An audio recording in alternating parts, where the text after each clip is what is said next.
پھر ہم کیوں انکار کریں کہ یہ میلاد منانا جائز نہیں ہے؟ اس کے بعد آپ دیکھیں اللہ تبارک و تعالیٰ نے قرآن مجید میں فرمایا اعوذ باللہ من الشیطان الرجیم بسم اللہ الرحمن الرحیم وما ارسلناک الا رحمۃ للعالمین، اے محبوب ہم نے آپ کو سارے جہان کے لیے رحمت بنا کر بھیجا۔ یہ سیدھا اور جو ہے سادہ ترجمہ اور خلاصہ ہے قرآن مجید کی اس آیت کا، یعنی دنیا میں جتنے بھی انسان ہیں ہم نے آپ کو ان کے لیے بھی رحمت بنا کر بھیجا ہے۔ کل قیامت کے دن جو اللہ اس کے رسول کے بتائے راستے پر چلے گا، جو قرآن و حدیث کے راستے پر چلے گا، آپ قیامت کے دن ان کے لیے بھی رحمت ہے۔ شرط یہ ہے کہ آپ کو اللہ اس کے رسول کے بتائے راستے پر چلنا ہوگا، جس کو اہدنا الصراط کا راستہ کہا گیا، اہدنا الصراط المستقیم کا راستہ قرار دیا گیا۔ اب ان کی شان کیا ہے یہ تو اللہ پاک ہی بہتر جانتا ہے کہ اللہ تبارک و تعالیٰ نے ان کو کیا کیا شان عطا کی ہے۔ میرے امام احمد رضا خان فاضل بریلوی رحمۃ اللہ تعالیٰ علیہ فرماتے ہیں سرور کہوں کہ مالک و مولا کہوں تجھے، سرور کہوں کہ مالک و مولا کہوں تجھے، باغ خلیل کا گلے زیبا کہوں تجھے۔ یا رسول اللہ صلی اللہ تعالیٰ علیہ وآلہ وسلم میں کیا کیا کہوں آپ کو، لیکن آخر میں اعلیٰ حضرت فرماتے ہیں لیکن رضا نے ختم سکن اس پہ کر دیا، خالق کا بندہ خلق کا آقا کہوں تجھے۔ یا رسول اللہ صلی اللہ تعالیٰ علیہ وآلہ وسلم آپ کی شان میں بیان نہیں کر سکتا، میں تو اتنا جانتا ہوں یا رسول اللہ آپ اللہ تبارک و تعالیٰ کے بندے ہیں اور ساری کائنات کے آپ آقا ہیں، ساری کائنات کے آپ آقا ہیں۔ یا اعلیٰ حضرت رحمۃ اللہ تعالیٰ علیہ نے اپنی پوری نعت اعلیٰ حضرت نے فرمائی ہے اس پر۔ پھر آقا کریم صلی اللہ علیہ وسلم کی شان کیا ہوگی؟ شان یہ ہے، میرے نبی صلی اللہ علیہ وسلم فرماتے ہیں کہ میں اس وقت نبی تھا اللہ تبارک و تعالیٰ کے علاوہ جب کوئی چیز نہیں تھی۔ آپ خود غور کریں ان کی شان کیا ہوگی۔ میں آج جو آپ کے سامنے ایک بات رکھ رہا ہوں، وہ بات آج جب آپ سنو گے، حالانکہ آپ کو عجیب بھی لگے گی، آپ جب سنو گے میں حوالے کے ساتھ پوری بات کروں گا۔ آج میں آپ کے سامنے آقا کریم صلی اللہ علیہ وسلم کی شان بیان کروں گا، وہ بھی کس کی زبان سے؟ حضرت آدم علیہ نبینا علیہ الصلوۃ والسلام۔ کون؟ حضرت آدم، جو کہ دنیا کا پہلا انسان، دنیا کا پہلا نبی، جنت میں رہنے والا پہلا انسان، جس کو اللہ تبارک و تعالیٰ نے سب سے پہلے جس انسان کو بنایا وہ حضرت آدم علیہ نبینا علیہ الصلوۃ والسلام۔ اور میرے نبی کون ہیں؟ سب سے آخر میں آنے والے نبی، جن کے بعد کوئی نبی نہیں آئے گا، یہ ہمارا عقیدہ ہے، جن کے بعد کوئی نبی نہیں آئے گا۔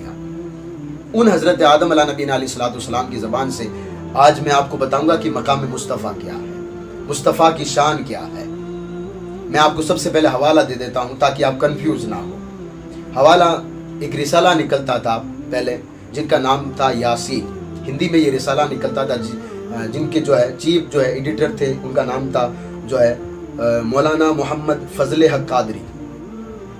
یہ رسالہ جو ہے یہ سن 2000 میں یہ رسالہ نکلا تھا، اور یہ رسالہ 3 مہینے کا ساتھ میں آیا تھا، جون جولائی اگست کا یہ رسالہ تھا، اور اس وقت جو ہجری چل رہی تھی وہ تھی 1421، اور یہ کون سا رسالہ تھا؟ 119واں رسالہ تھا، یہ یاسین نام کا رسالہ تھا۔ اس کے صفحہ نمبر جو ہے 7 سے لے کر 10 پر یہ پوری بات لکھی ہوئی ہے۔ کیا بات لکھی ہوئی ہے کہ حضرت آدم علیہ نبینا علیہ الصلوۃ والسلام نے ہمارے نبی صلی اللہ تعالی وسلم کے بارے میں کیا فرمایا۔ میں پہلے کہہ چکا ہوں کہ آقا کریم صلی اللہ علیہ وسلم نے فرمایا میں اس وقت نبی تھا جب اللہ تبارک و تعالیٰ کے علاوہ کوئی چیز نہیں تھی۔ ایک جگہ آقا کریم صلی اللہ علیہ وسلم نے فرمایا میں اس وقت نبی تھا جس وقت حضرت آدم علیہ نبینا علیہ الصلوۃ والسلام مٹی اور پانی کے درمیان سفر طے کر رہے تھے۔ یہ حدیثوں کا خلاصہ ہے۔ اب آئیے حضرت آدم کیا فرماتے ہیں۔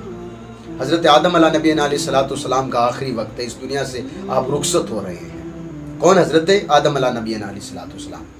آپ اس دنیا سے رخصت ہو رہے ہیں تو آپ کے بیٹے حضرت سیس علیہ السلام، جن کو اللہ نے نبوت عطا کی، آپ بھی نبی ہیں، حضرت سیس علیہ نبینا علیہ الصلوۃ والسلام۔ حضرت سیس علیہ نبینا علیہ الصلوۃ والسلام حضرت آدم کی بارگاہ میں حاضر ہوتے ہیں اور عرض کرتے ہیں اے میرے والد گرامی، اے میرے ابا جان، میں کئی مرتبہ آپ کو دیکھ چکا ہوں کہ جب بھی آپ پر کوئی مصیبت آتی ہے، جب آپ کسی بھی پریشانی میں جب آپ ہوتے ہیں تو آپ نام محمد لیا کرتے ہیں صلی اللہ تعالیٰ علیہ وآلہ وسلم۔ یہ کون ہیں؟ کیا یہ آپ سے بھی افضل ہیں جو آپ ان کا نام لیتے رہتے ہیں؟ کیا یہ آپ سے بھی افضل ہیں؟ کب آئیں گے یہ؟ تو حضرت آدم علیہ نبینا علیہ الصلوۃ والسلام نے جب یہ سنا تو آپ خاموش ہو گئے، یعنی آپ نے کوئی جواب نہیں دیا۔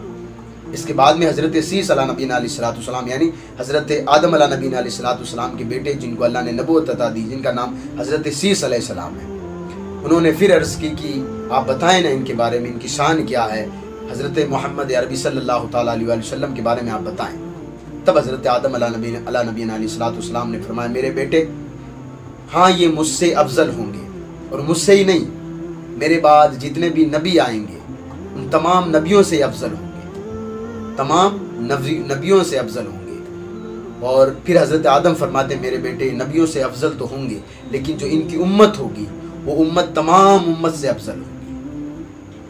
ہر ایک امت کو اللہ تبارک و تعالیٰ نے، ہر ایک نبی کی امت کو اللہ تبارک و تعالیٰ نے کسی نہ کوئی ایک خصوصی چیز عطا کی ہے، لیکن جو ہے ان کی امت یعنی ہمارے نبی صلی اللہ علیہ وسلم کی امت کو اللہ نے 6 انعامات سے نوازا، یعنی 6 خصوصیات سے نوازا ہے۔ اب حضرت آدم نے وہ 6 خصوصیات گنوائی ہے، آپ اور میں بھی اللہ کے رسول صلی اللہ تعالیٰ علیہ وسلم کے امت ہی ہیں الحمدللہ۔ اب ان 6 جو حضرت آدم نے گنوائی ہے وہ آپ پہلے سنیں، اس کے بعد آپ غور کریں کہ آپ کا مقام کیا تھا اور ہم کون سے مقام پر کھڑے ہیں اور ہمیں کیا کرنا چاہیے، آپ خود غور کریں۔ حضرت آدم علیہ نبینا علیہ السلام نے فرمایا ان کی امت کو اللہ تبارک و تعالیٰ نے 6 خصوصیات سے نوازا ہے، یعنی یہ کسی بھی نبی کی امت کو یہ انعامات نہیں دیے گئے۔ سب سے پہلا کیا دیا گیا؟ حضرت آدم فرماتے ہیں میرے بیٹے میں ایک غلطی کی وجہ سے جنت سے نکالا گیا، یعنی میں نے ایک خطا کی تھی۔ وہ خطا کیا تھی کہ گندم کا ایک درخت تھا، اللہ تبارک و تعالیٰ نے فرمایا آدم جنت میں ہر جگہ گھومنا، لیکن اس جو ہے کہ قریب تک مت جانا، اگر اس کے قریب جاؤ گے تو پھر جو ہے جنت سے نکال دیے جاؤ گے۔ تو حضرت آدم نے وہ گندم کھا لیا تھا، تو اللہ تبارک و تعالیٰ کا حکم ہوا کہ آپ جو ہے جنت سے نکل جائیں۔ حضرت آدم فرماتے ہیں میرے بیٹے میں نے ایک خطا کی تھی جس کی وجہ سے میں جنت سے نکال دیا گیا، لیکن ان کی امت کی شان کیا ہے کہ وہ گناہ پر گناہ کریں گے، لیکن جب کل قیامت کے دن وہ جب آئیں گے تو جب ان کے نبی ان کی سفارش کریں گے تو اللہ تبارک و تعالیٰ ان گناہ گاروں کو بھی اللہ تبارک و تعالیٰ جنت میں داخل کرے گا۔ یہ سب سے پہلی جو ہے ان کی امت کی جو ہے خصوصیات میں سے ایک خصوصیات ہے، یہ ایک پہلا انعام ہے۔ دوسرا انعام کیا ہے؟ آپ نے فرمایا میری جو خطا ہوئی تھی پوری دنیا میں اس کی چرچا ہو گئی، یعنی ہر جگہ ہر ایک نبی نے چرچا کی اس کی، جو بھی نبی آیا اپنی امت کے سامنے چرچا کی کہ حضرت آدم کو اس وجہ سے جنت سے نکالا گیا، انہوں نے ایک گندم کا دانہ کھا لیا تھا، اس وجہ سے جنت سے نکالا گیا تھا۔ حضرت آدم فرماتے میرے بیٹے میں نے ایک خطا کی تھی جس کی چرچا پوری دنیا میں ہوئی، لیکن ان کے امتی روز گناہ کریں گے لیکن ان کے گناہ کی چرچا ان کا رب ہونے نہیں دے گا۔ وہ جو بھی گناہ کریں گے اللہ تبارک و تعالیٰ ان پر پردہ ڈال دے گا، ان کی پردہ پوشی کرے گا۔ آپ دیکھ لینا ہم خود جب تنہائی میں ہوتے ہیں کیا کیا کرتے ہیں، اگر لوگ ہمارے بارے میں جان لیں تو ہم سے نفرت کے علاوہ کچھ نہیں کریں گے، لیکن آپ دیکھیں ہم اتنے گناہ کے باوجود بھی لوگ ہمیں کہتے ہیں کہ دعا میں یاد رکھنا۔ کیا وجہ ہے اس کی؟ کہ اللہ تبارک و تعالیٰ نے ہمارے جتنے بھی ہم نے جو گناہ کیا اللہ تبارک و تعالیٰ نے ان پر پردہ ڈال رکھا ہے۔ یہ دوسرا انعام ہے ہم پر۔ اب تیسرے حضرت آدم فرماتے میں ان کی شان تو کیا بیان کروں، میں ان کی امت کی شان بیان کر رہا ہوں۔ تیسری کیا ہے کہ فرماتے ہیں کہ میں نے ایک خطا کی تھی جس کی وجہ سے مجھے اللہ تبارک و تعالیٰ نے حضرت حوا سے 100 برس دور رکھا تھا، 100 برس دور رکھا تھا، یعنی مجھے جنت سے جو ہے انڈیا کے اور سری لنکا اس وقت یہ سارے موجود ہیں، اس وقت جو ہے سرندی پہاڑ ہے اس پر حضرت آدم کو اتارا تھا، اور حضرت حوا کو عرب ممالک میں جدہ جس کو کہتے ہیں وہاں پر ان کو اتارا تھا۔ تو کہا کہ میری ایک خطا کی وجہ سے اللہ تبارک و تعالیٰ نے مجھے 100 برس تک حضرت حوا سے دور رکھا، لیکن ان کی امت گناہ پہ گناہ کرے گی، لیکن اللہ تبارک و تعالیٰ ان کے کسی بھی عزیز و اقارب کو ان سے دور نہیں کرے گا۔ آپ دیکھ لیں ہم گناہ کرتے ہیں لیکن ہمارا کوئی بھی عزیز و اقارب ہم سے دور نہیں ہوتا ہے۔ یہ اللہ تبارک و تعالیٰ نے جو ہے تیسرا انعام امت محمدی کو دیا ہے، یعنی ہم کو دیا ہے۔ یہ آگے فرماتے ہیں چوتھا یہ کہ میں نے جو ہے ایک خطا کی وجہ سے میں 300 برس روتا رہا، 300 برس رو کر اللہ کی بارگاہ میں جو ہے توبہ کرتا رہا کہ اللہ تبارک و تعالیٰ مجھ سے خطا ہو گئی ہے معاف کر دے۔ 300 برس تک میں کرتا رہا، آخر میں نے اسی نبی کا وسیلہ دے کر اللہ کی بارگاہ میں جو ہے توبہ کی تو اللہ نے میری 300 برس بعد میں میری توبہ قبول کی تھی، وہی ان کے نبی کی جو ہے وسیلے سے۔ یعنی میں نے جب ان کے نبی کے نام کو پہلے رکھا، کہا کہ اللہ تبارک و تعالیٰ اس ہستی کا تجھے واسطہ، تب اللہ تبارک و تعالیٰ نے 300 سال کے بعد میری توبہ قبول کی تھی۔ لیکن ان کی امت کا حال کیا ہے؟ اگر وہ گناہ کر کے صرف ندامت ہوں گے اس گناہ پر، یعنی شرمندہ ہو جائیں گے اور یہ سوچیں گے کہ یہ جو میں نے کام کیا ہے اللہ کو راضی کرنے والا کام نہیں ہے، اللہ کو ناراض کرنے والا کام ہے، اور اگر وہ توبہ کریں گے تو اللہ تبارک و تعالیٰ ان کی جو ہے توبہ کو قبول کر لے گا۔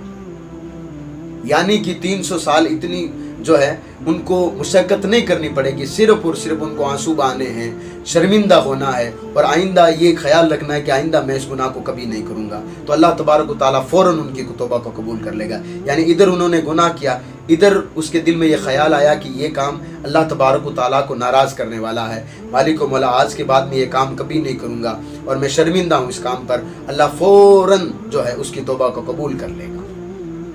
یہ چوتھا انعام ہے آقا کریم صلی اللہ تعالیٰ علیہ وسلم کی امت پر۔ یہ کون کہہ رہا ہے؟ حضرت آدم فرما رہے ہیں۔ آگے فرماتے ہیں میرے بیٹے، پانچواں جو انعام ان کی امت کو دیا گیا وہ کون سا ہے؟ وہ یہ ہے کہ میں نے صرف ایک خطا کی تھی، وہی ایک گیہوں کا دانہ کھا لیا تھا، تو اللہ تبارک و تعالیٰ نے میرا جسم پر جتنے بھی کپڑے تھے وہ اتار دیا، یعنی جو جنت لباس تھا وہ اتار دیا، یعنی مجھے برہنہ کر دیا، میرے جسم پر کوئی کپڑا باقی نہیں رہا تھا۔ لیکن ان کی امت گناہ پہ گناہ کرے گی، لیکن اللہ تبارک و تعالیٰ انہیں کسی بھی نعمت سے روکے گا نہیں، یعنی وہ کبھی ان کو لوگوں کے سامنے کبھی بھی ان کو شرمندہ نہیں ہونا پڑے گا۔ یعنی کہنے کا مطلب یہ ہے کہ جو بھی گناہ کرے گا لوگوں کو پتہ نہیں چلنے دے گا۔ کپڑے سوٹ بوٹ ایک دم، بندہ چاہے کتنا بھی گناہ گار ہوگا، سوٹ بوٹ پہن کر جب باہر آئے گا تو لوگوں کو لگے گا یہ نیک ہے۔ یہ ان کو اللہ تبارک و تعالیٰ نے ان کی امت کو 5واں انعام دیا ہے۔ حضرت آدم فرماتے اپنے بیٹے کو کہ ان کی نبی کی شان تو میں کیا بیان کروں، یہ ان کی امت کی شان ہے۔ چھٹی جو آپ نے فرمائی میرے بیٹے، مجھے توبہ کے لیے عرفات کے میدان میں جانے کی حاجت ہوئی، یعنی میں عرفات کے میدان میں جا کر جب میں نے توبہ قبول کی تب جا کر میری توبہ قبول ہوئی۔ یعنی میں 300 سال تک اللہ کی بارگاہ میں توبہ کرتا رہا، جب میں عرفات کے میدان میں پہنچا وہاں جا کر میری توبہ قبول ہوئی۔ مجھے عرفات کے میدان میں جانا پڑا، اگر میں وہاں نہیں جاتا تو میری دعا قبول نہیں ہوتی۔ لیکن ان کی امت کو اللہ نے یہ انعام دے رکھا ہے، ان کو گھر سے نکلنے یا پھر مسجد سے نکلنے کا بھی جو ہے ضرورت نہیں پڑے گی، وہ جہاں بھی ہوں گے اگر وہ توبہ کریں گے تو اللہ تبارک و تعالیٰ ان کی توبہ قبول کر لے گا سچے دل سے۔ وہ اگر شرمندہ ہوں گے، جو میں نے پہلی بات بتائی ہے کہ آج کے بعد یہ کبھی نہیں کروں گا، میں توبہ کرتا ہوں، تو اللہ تبارک و تعالیٰ فوراً، ان کو کہیں جانے کی ضرورت نہیں ہے، اللہ تبارک و تعالیٰ فوراً ان کی جو ہے توبہ قبول کر لے گا۔ یہ 6 چیزیں ان کی امت کو دی ہے۔ اب آپ مجھے بتائیے امت کی شان یہ ہے تو اس نبی کی شان کیا ہوگی جس نبی کو یہ امت مانتی ہے؟ کیوں نہ پھر ہم کہیں کہ وہ ہمارے لیے جو ہے رحمت بن کر آئے۔ ہم گناہ کرتے ہیں لیکن پھر بھی اللہ تبارک و تعالیٰ لوگوں کے سامنے یہ کبھی بھی راز کھلنے نہیں دیتا کہ یہ فلاں گناہ کرتا ہے، یہ 2 نمبر کا کام کرتا ہے، یہ کبھی بھی لوگوں کے سامنے راز کھلنے نہیں دیتا۔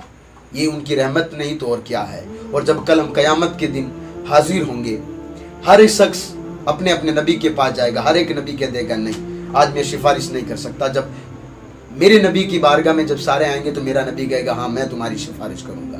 پھر وہ ایک سجدہ کریں گے، اور سجدہ اس وقت اپنا سر نہیں اٹھائیں گے تب تک جب تک اللہ تبارک و تعالیٰ کہے گا کہ محبوب آپ سر اٹھائیں، جو آپ مانگو گے وہ دیا جائے گا۔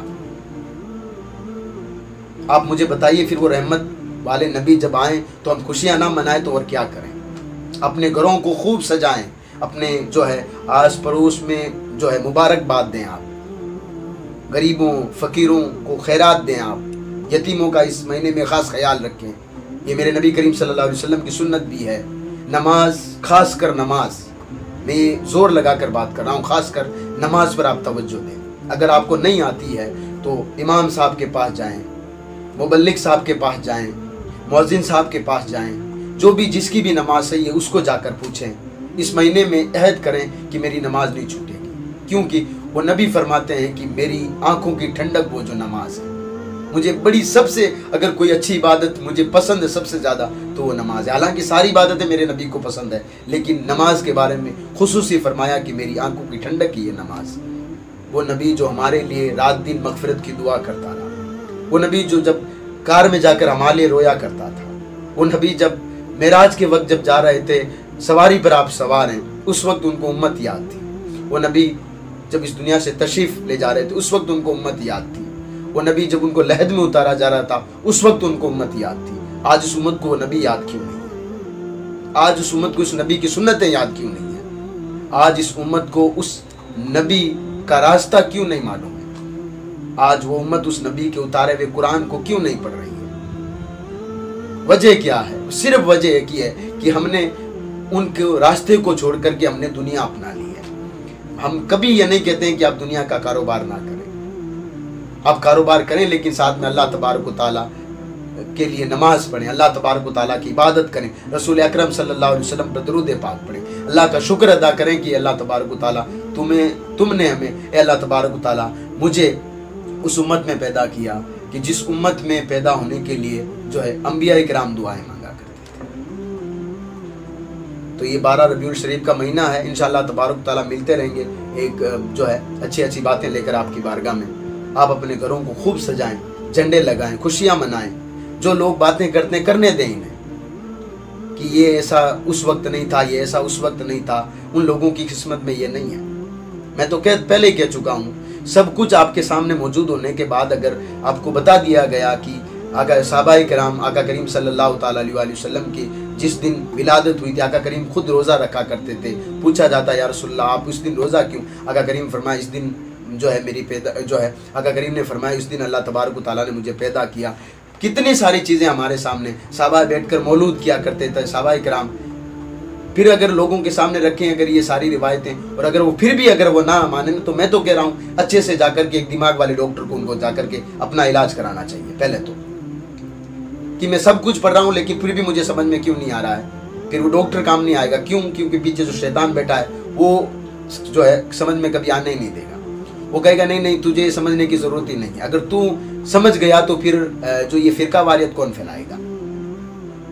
آئیے سب مل کر کے آقا کریم صلی اللہ تعالیٰ علیہ وسلم کا جشن جو ہے بڑی دھوم دھام سے مناتے ہیں اور یہ عہد کرتے ہیں کہ انشاءاللہ تبارک و تعالیٰ جشن کے ساتھ ساتھ غریبوں کا بھی ہم خیال رکھیں گے، یتیموں کا بھی ہم خیال رکھیں گے.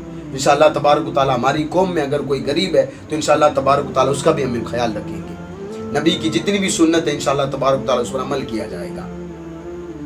نماز انشاءاللہ تبارک و تعالیٰ ہماری کبھی نہیں چھوٹے گی، جس کا سب سے پہلے قیامت کے دن ہم سے پوچھا جائے گا. تو یہ میرے بتانے کا مقصد کیا تھا کہ حضرت آدم نے کیا فرمایا، میرے بیٹے میں ان کی شان کیا بیان کروں. میں تو ان کی امت کا جب ان کی امت کو اللہ تبارک و تعالیٰ نے اتنی خصوصیات دے رکھی ہے، اتنے انعامات دے رکھے ہیں، تو پھر میں ان کی شان کیا بیان کروں. سب سے اعلیٰ و اعلیٰ ہمارا نبی. خوشیاں مناتے رہیے اس مہینے میں. جو لوگ نہیں مناتے حالانکہ اس سے کوئی فرق نہیں پڑے گا. نعت پاک گنگنائیے، آپ درود پاک پڑھتے رہیے، قرآن مقدس کی تلاوت کرتے رہیے اور جو بھی آپ سے نیک عمل ہو اس مہینے میں کیجیے. اور خاص کر غریبوں کے لیے اس وقت جو دنیا بھر میں پریشان میرے بھائی ان تمام کے لیے دعا ضرور کیجیے گا.